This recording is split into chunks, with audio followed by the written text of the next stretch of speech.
इदं ज्ञानमुपाश्रित्य मम साधर्म्यमागतः सर्गेऽपि नोपजायन्ते प्रलये न व्यथन्ति च।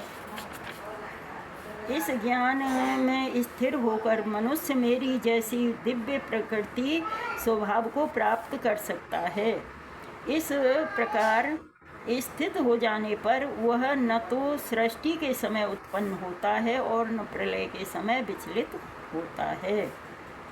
तात्पर्य जगत गुरु श्रील प्रभुपाद जी महाराज की जय, गुरु महाराज की जय। पूर्ण दिव्य ज्ञान प्राप्त कर लेने के बाद मनुष्य भगवान से गुणात्मक समता प्राप्त कर लेता है और जन्म मरण के चक्र से मुक्त हो जाता है।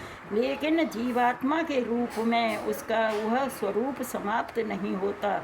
वैदिक ग्रंथों से ज्ञात होता है कि जो मुक्त आत्माएं वैकुंठ जगत में पहुंच चुकी हैं, वे निरंतर परमेश्वर के चरण कमलों के दर्शन करती हुई उनकी दिव्य प्रेमा भक्ति में लगी रहती हैं। अतएव मुक्ति के बाद भी भक्तों का अपना निजी स्वरूप नहीं समाप्त होता। सामान्यतया इस संसार में हम जो भी ज्ञान प्राप्त करते हैं वह प्रकृति के 3 गुणों द्वारा दूषित है। जो ज्ञान इन गुणों से दूषित नहीं होता वह दिव्य ज्ञान कहलाता है।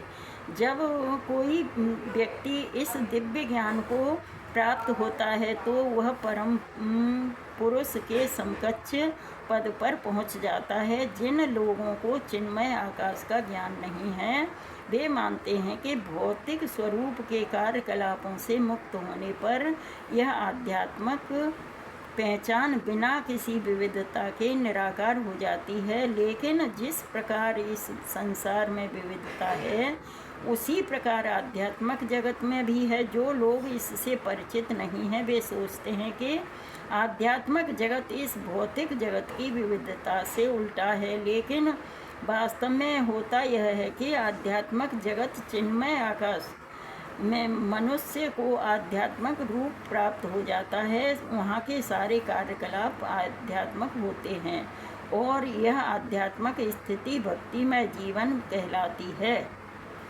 यह वातावरण अदूषित होता है और यहाँ पर व्यक्ति गुणों की दृष्टि से परमेश्वर के समकक्ष होता है। ऐसा ज्ञान प्राप्त करने के लिए मनुष्य को समस्त आध्यात्मिक गुण उत्पन्न करने होते हैं।